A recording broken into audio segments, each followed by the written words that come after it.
Well, good evening, everybody. Welcome to Suburban Homesteader, Wyoming, Arizona. I appreciate you guys coming in tonight. I usually do my lives on Monday nights, but the first Monday of every month is my Master Gardener meeting. And while I'm in here in Wyoming, I just really want to go. Last month I taught a class, so I had to go.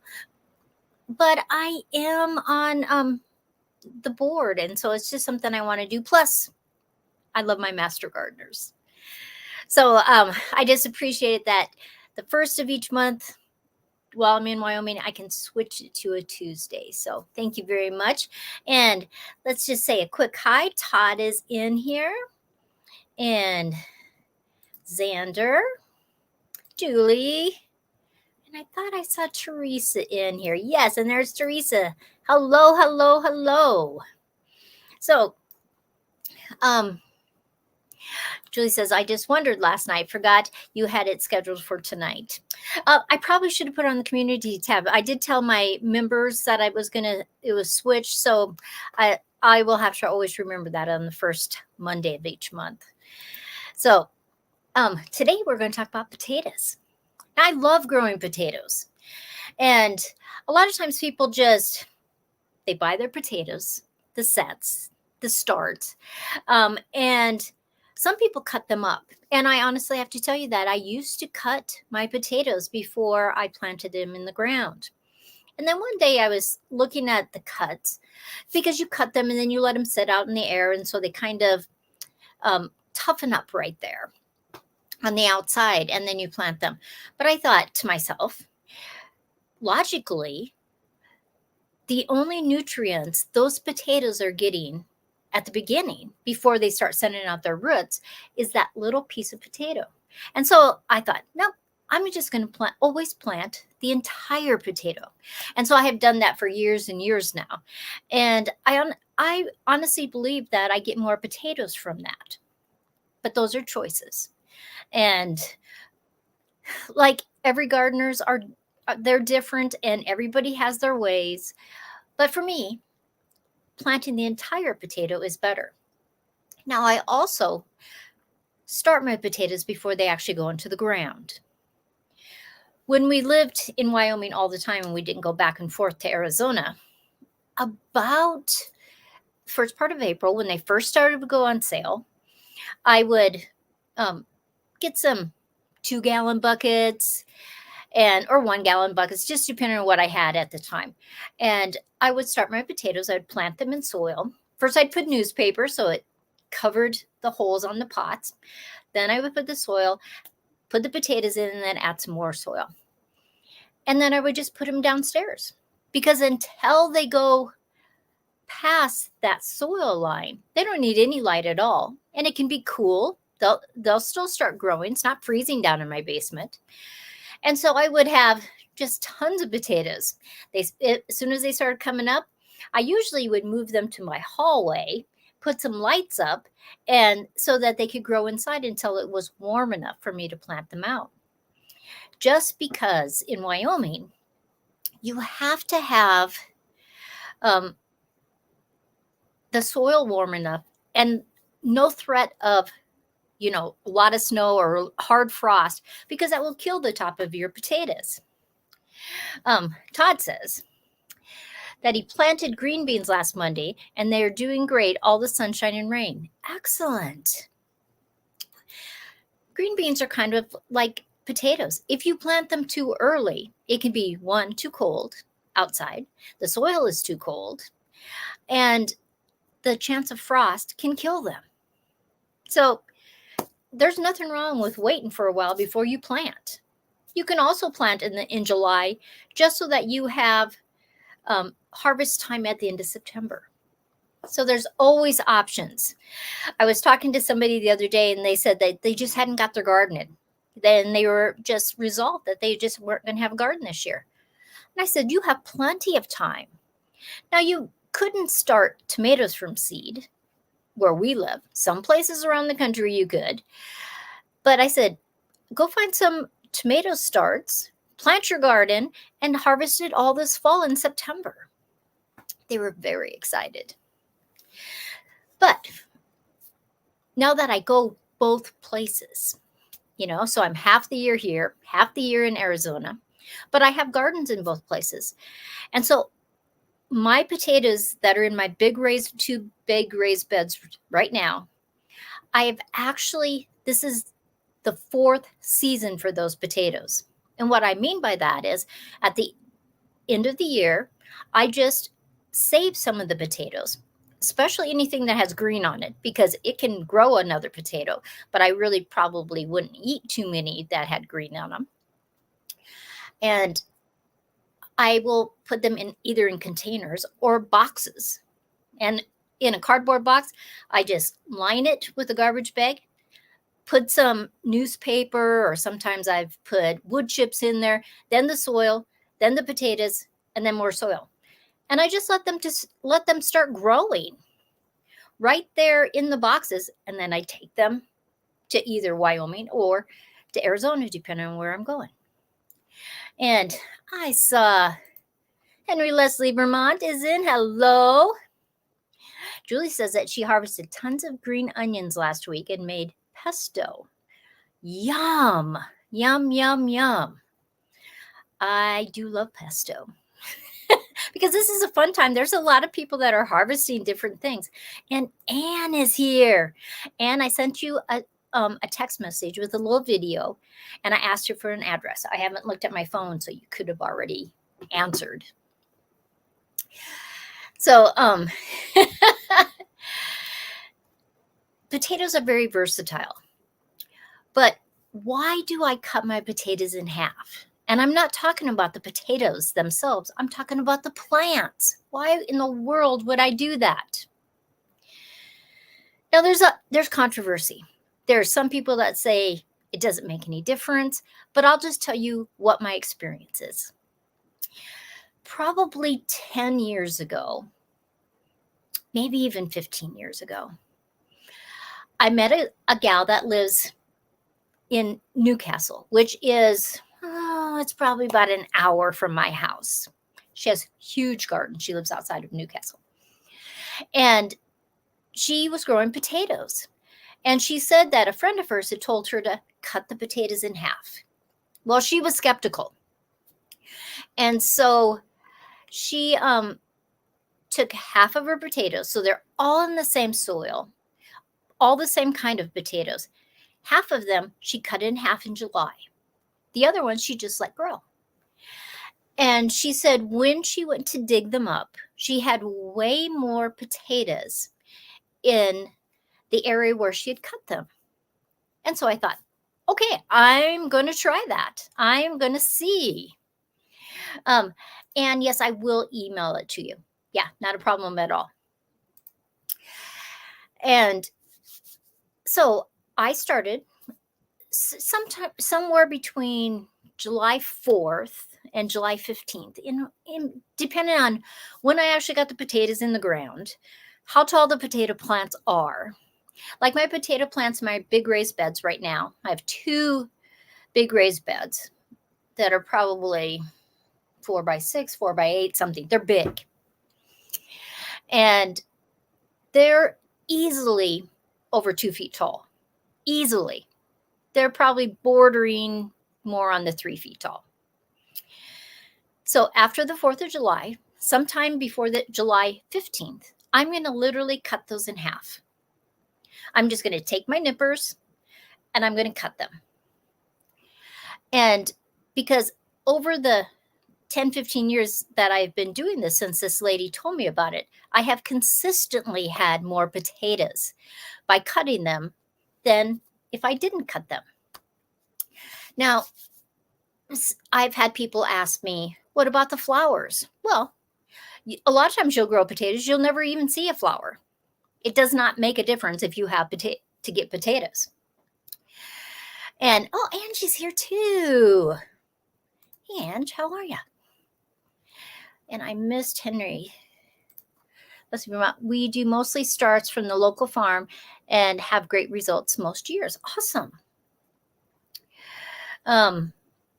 So sorry if I missed him. Oh, and Nancy's here. Hello, hello.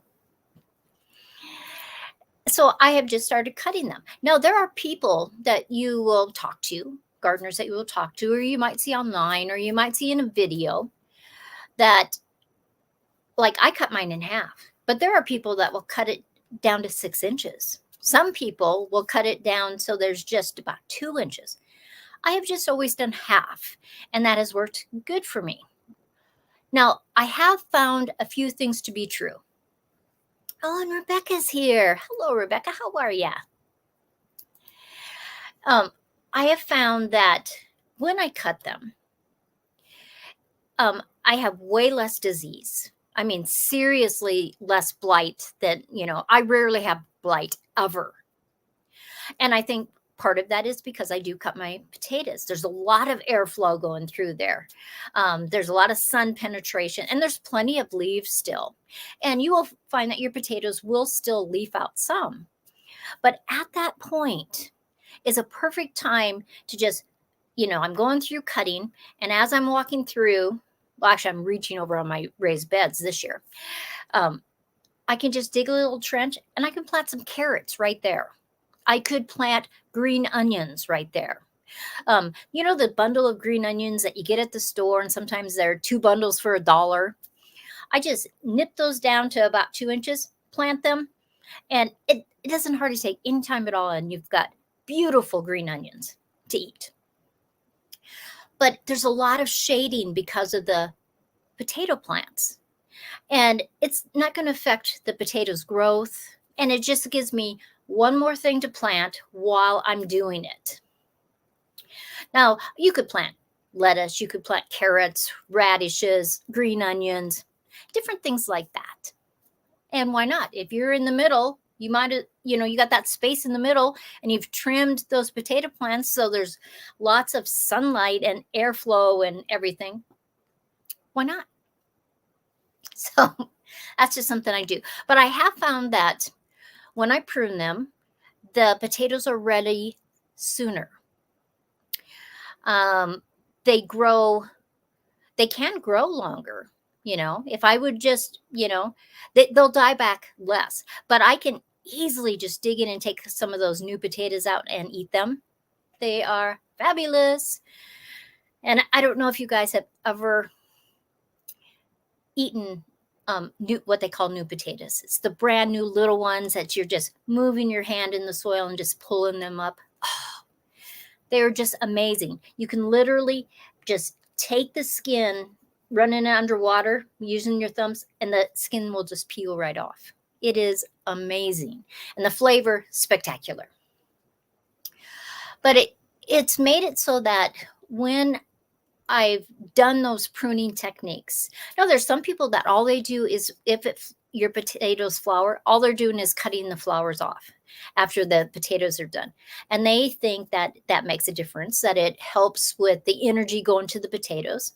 I've just found that midway in growth, for me, it's about July 14th or 4th to the 15th. That's about midway in my season for potatoes.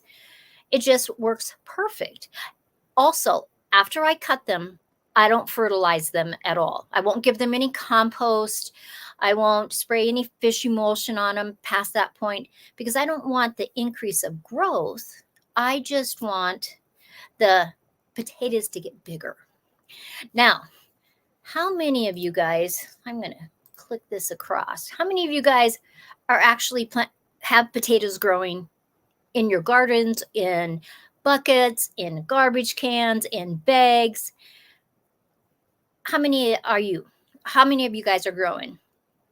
Henry Lester Vermont says, love homegrown potatoes. I have to totally agree. There is just like nothing like it. A lot of people don't grow potatoes because they're cheap. It's like onions. They're cheap, so they don't want to waste that space in their garden. But the flavor is so spectacular. Every year I think I should have planted more potatoes because we run out, even when I'm planting in both places, because we'll take all of our potatoes that we harvest that I'm not going to grow more potatoes with, and we'll take them to Arizona. And I will do the same thing when we're coming back, but I never have enough. It never lasts enough. I guess we eat too many potatoes. Hi, Michelle. How are ya?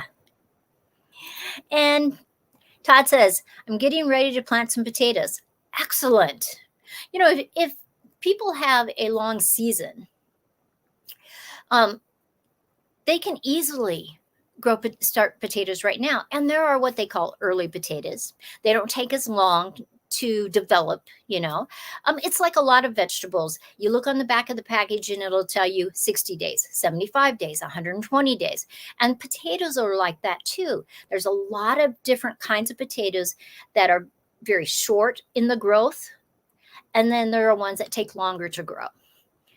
And Alpine Gulch is here. Yay! Memberships are back. They are back. That is correct. Anne says, we are growing potatoes for the first time. I can't wait to see what's under the dirt. Now, here's another question for you guys. How many of you, when you plant your potatoes, you hill them up as they grow? Now, what does that mean for people that don't grow potatoes? Hilling up means that I usually try to have it kind of a ditch, and I put the potatoes in there, and then I cover them with a few inches of soil. As the green starts coming up, I mound more dirt around there. Now, some people don't ever do that. Some people always do that. I have used, when I didn't have enough dirt right there because too many plants growing, I have used straw or hay to mound around there because you'll get a few more potatoes that way. And Nancy says that she would love to grow potatoes, but I think it's too late. Nancy, when is your last frost date where you live? Because depending on when it is, you might be able to get away with it. And if you did it in some pots, some big pots, you could take them in on the nights that it was going to be too cold. So that's an option. And look who is here. It's Pathways Homestead. Yay. How are you? Oh, Sandra says, sorry, it's a busy house with the triplets people coming by to see them. Hoo. Oh, and Dorothy is here too. Hello. And you changed your profile picture. How nice. How fun. And if I miss anybody in the chat, just say something again, and so I can make sure that I say hi to you. Now, underneath, it's going, are you growing potatoes this year? What type of potatoes are you growing? Do you trim your potatoes? Do you reuse your potatoes to plant again? So these are just questions I'm wondering about you guys on how you grow your potatoes. For me, I can regrow them because I am going to have a garden a month after I leave. You know, my potatoes get done. We go to Arizona. I start a garden right away. So I can grow them continuously. But not everybody can do that. But some people can store their potatoes for quite a while. And Sandra says, no potatoes this year. Henry Leslie Vermont said, I have used old tires to grow potatoes. Totally. Right now I have potatoes in the ground. I have potatoes in raised beds, and I have potatoes in bags. And I did a video about growing potatoes in bags because I just wanted to show in that little tiny space how many potatoes you could get. Now, the potatoes that I have been moving back and forth are Yukon Golds and Baby Reds. They just happen to be ones that I like. In the bags, I have 3 different new kinds of potatoes. No, actually, I take that back. One of the bags is Yukon Golds, but the other 2 I have not grown before. So we'll see how they are. And if they grow good, I will take some of those to Arizona too, so that I could plant them and just try it out. So I asked Nancy when her frost dates were. So it says last frost date is April 30th. First frost date is October 22nd. So honestly, Nancy, you do have time to grow some potatoes. I would use some, If you can't find them in like the seed stores or a feed store or a nursery, if they don't have any, but sometimes a nursery will still have some potatoes. They might have a lot of eyes growing out of them, but you could still plant them. Your other option is at the grocery store to go into the organic part of the vegetables and take some potatoes.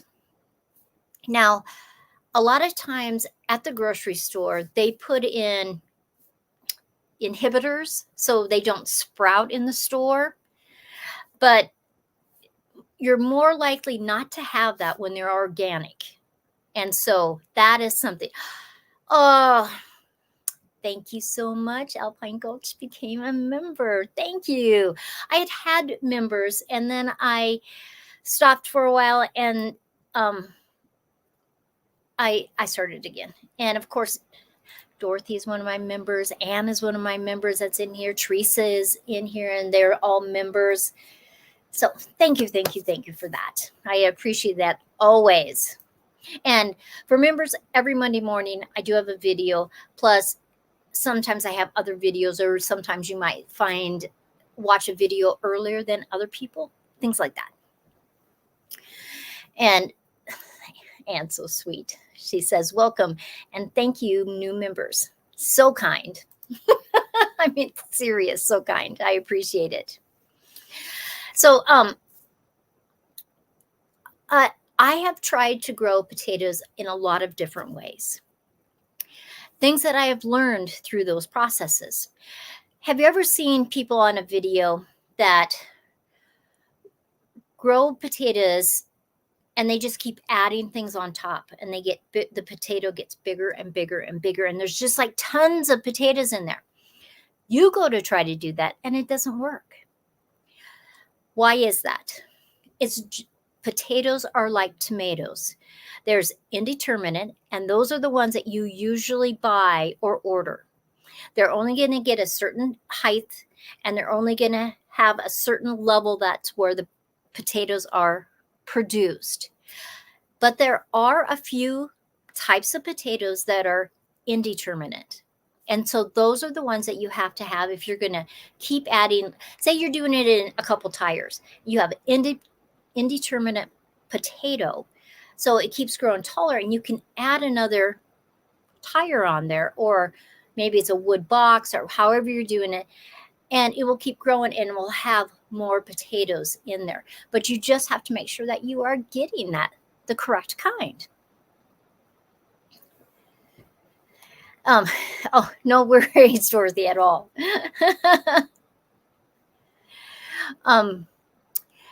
So how do you store potatoes?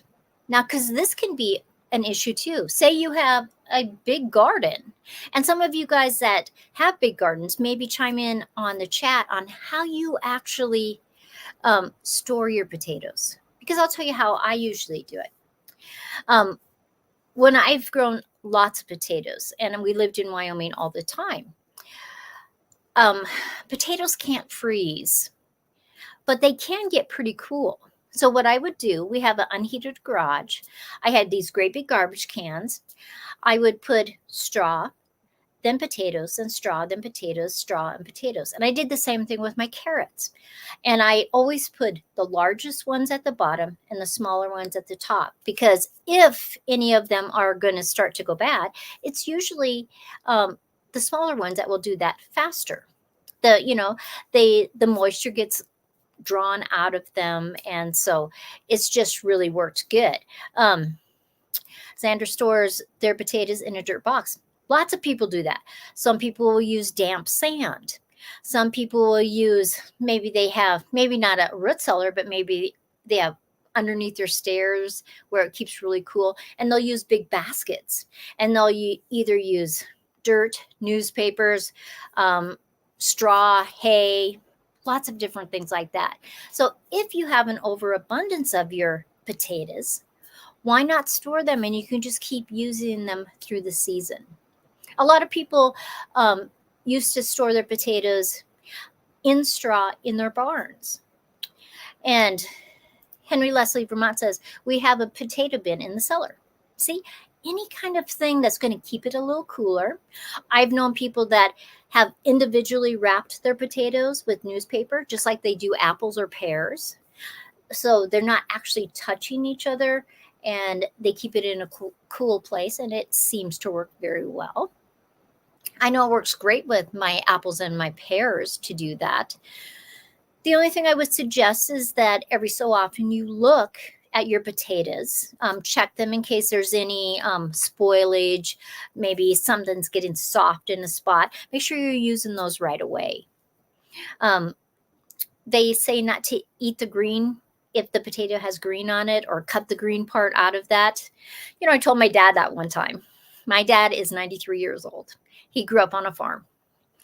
And he looked at me like a deer in the headlights. Like, what are you talking about? And I said, well, Dad, it has a chemical that you really shouldn't eat. It's the exposure of the sun, and that's what turns that green. It's got exposure to the sun.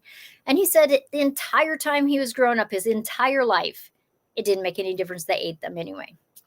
And from what I can find researching it, you would have to eat a lot of green potatoes to make you sick. But it, you know, I suppose, you know, when you're used to that, your body has a certain amount of immunity to it, and that was just life, and that's just how they did it. But he thought I was completely insane when I told him, "Oh, Dad, you shouldn't eat that potato with all that green on there."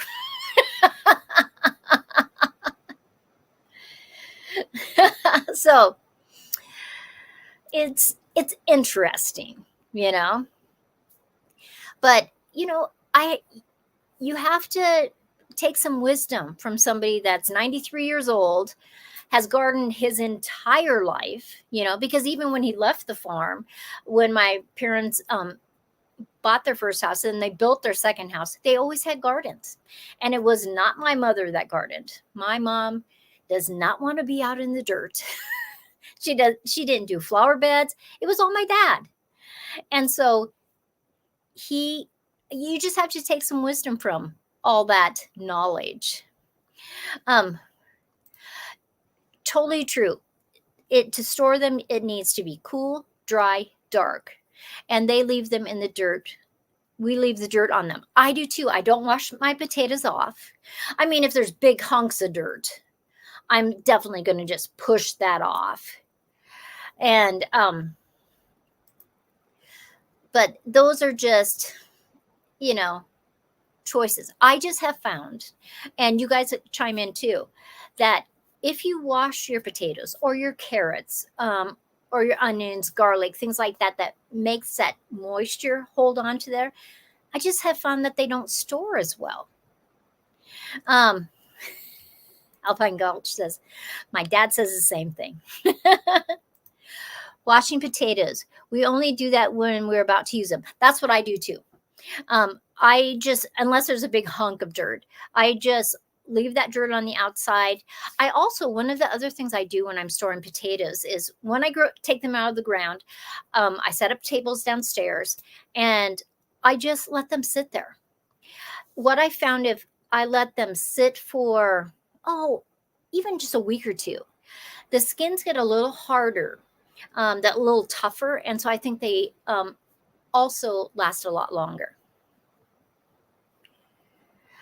Anne says, this is wonderful information. If we wash anything, it doesn't store as well. I totally agree. Yeah. Oh, look at there.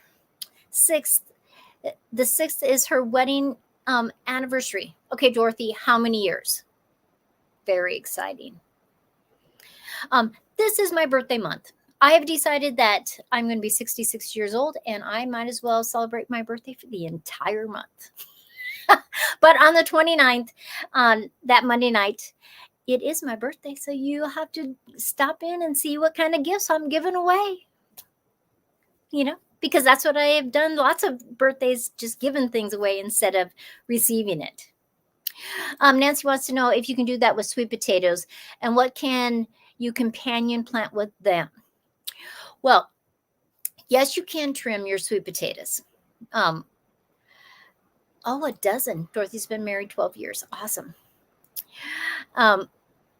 but I'm not sure how much I would actually grow in between when I pruned the sweet potatoes, just because they vine so much. Even when you trim them, then they'll vine again. But anything that you could grow that was up above, so like if you were growing maybe some peppers, I'd have to do some research. I don't really want to say what you could do, but Nancy, let me do some research in my books on what are good companions to sweet potatoes. In Wyoming, it is difficult to grow sweet potatoes. Not that I haven't tried, because I have tried multiple times. So that, but I'll do some research and I'll send you an email about that. Sandra says, yesterday was my little cousin's 1 year. Tomorrow is 3 of my sister's anniversaries. The 5th is my parents. The 7th is 4 or the other sisters, 4 probably of the other sisters' anniversaries. So exciting. July is a good month for us too. My daughter, I have a daughter's birthday this month. I have a granddaughter's birthday. I have a nephew's birthday. The fun thing about birthdays in my family is that my grandma Reichert, her birthday was June 29th. Mine is July 29th. My other grandma was August 29th, and my Aunt Sandi is September 29th. And then I know of some people that have 29s on their birthdays too. So it is just like so much fun on the 29th. I think everybody should have birthdays like that. But it was always so fun when we were growing up, and when my grandmothers were both alive, and it was like 29, 29, 29. And my aunt, who is married to my mom's brother, hers being September 29th. So it was just always so much fun. But I was listening to somebody, and it doesn't really matter who. I was listening to somebody, and they were saying, when you're older, birthdays don't really matter anymore, and perhaps the gifts don't matter anymore. But why not celebrate? This month I've lived 66 years. I am going to celebrate. I tell you. Rebecca's birthday is this month, and I will be doing a celebration on the 27th of July. Are you going to be doing that on your on a video, on a live stream? I will stop in and see you. So much fun, I tell you. Because maybe with our busy lives, we have forgotten how much fun celebrations are. That doesn't have anything to do with potatoes. It's just me throwing that out there. Dorothy says that my birthday is my grandparents' anniversary and 2 of my aunts and uncles' sets. That is so much fun. I love big celebrations. So why do we not do that anymore? We get so busy and we don't do it. Ugh. It's crazy. Okay, so Nancy says that she has a planter that is 19 inches tall and 25 inches around at the top. Perfect. I would put, depending on the size of potatoes, if they're smaller, I'd put 5 of them in there. If they're large potatoes, I would put 3 of them in there. And you will get all kinds of potatoes in there. And so fill it about halfway full. Set your potatoes on there, and then put about 3 inches of soil on top. Don't add any more soil until after the green is coming up. And then you can add more soil all the way up to about ½ inch down from the rim, so that when you water, the dirt doesn't go all over. And you will have potatoes before your frost date in October. It will be fabulous. That's true. There is a lot of friendships the older you are. And, you got friends that you've been friends with for 50 years. Oh, that sounds so long. But it's true. Oh, so Rebecca's live stream is at 10 a.m. Central Time. So that's 9 o'clock my time. I'm going to have to listen to it on my phone because I'm going to Moorcroft for a garden tour. But I can listen to it on my phone. I'll put my earbuds in and I'll listen. Awesome. Okay, everybody, I'm going to have to let you go. It's 35 minutes. It's fast. I think Ridge Life, Tim at Ridge Life, is on at 7 o'clock. So in 25 minutes. There's probably some other live streams too. But everybody, thanks so much. Nancy, I'll find that information. I'll email you, and I will email you the video and the question about the address. Okay. Everybody, have a great night. I appreciate you stopping by, and see you next time. Bye, everybody.